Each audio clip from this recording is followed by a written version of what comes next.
We're now moving into my fourth segment, and the fact of the matter is, I was wrong about the main event. Not about it being the main event of the show, but Mickie James did retain. And you know what? I knew Mickie James was going to retain her Knockouts World Championship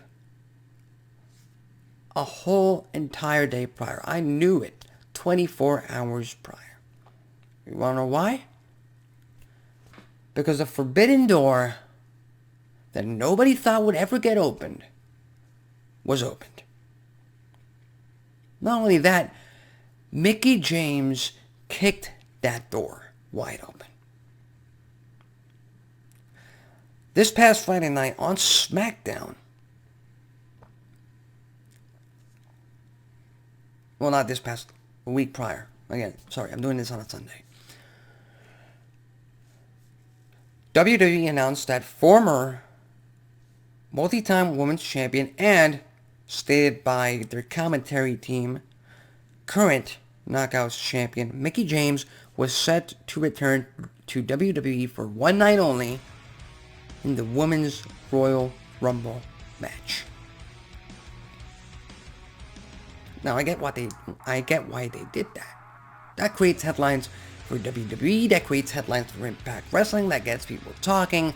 The forbidden door, the biggest forbidden door in the current professional wrestling industry, has been kicked wide open, and fans are just reveling in the chaos that this all brings. But it played against Impact Wrestling in my mind, because they did it 24 hours before their big pay-per-view of 2021, their very first big pay-per-view of 2021, and it was guaranteed that Mickie James was going to retain her title. Why? Because it does much more for Impact Wrestling to have the current Knockouts champion Mickie James show up at the Rumble match than it does for a former WWE star, former legend, current Impact star, whatever that is, to the WWE fans, show up on that show. Show up for that match.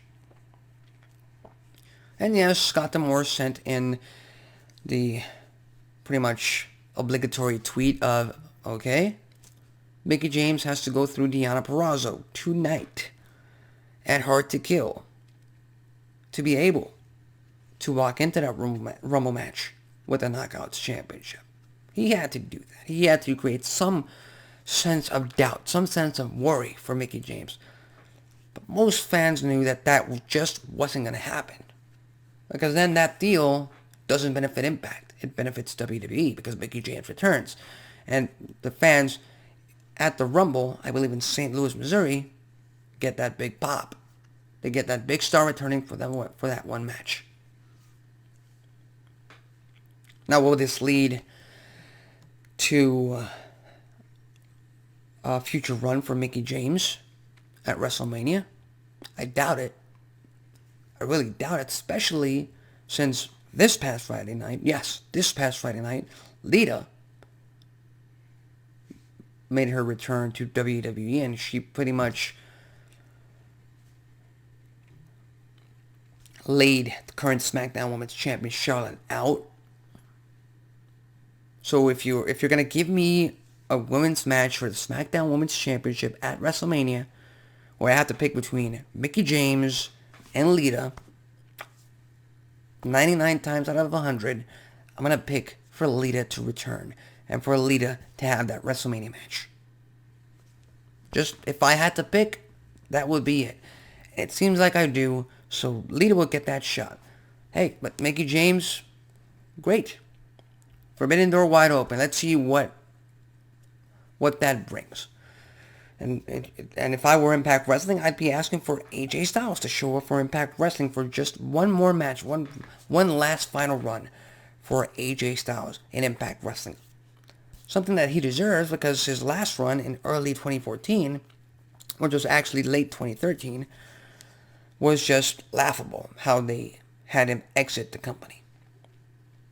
So we'll see where that forbidden door takes Impact and WWE too. So it's just not it's not just AEW at this point.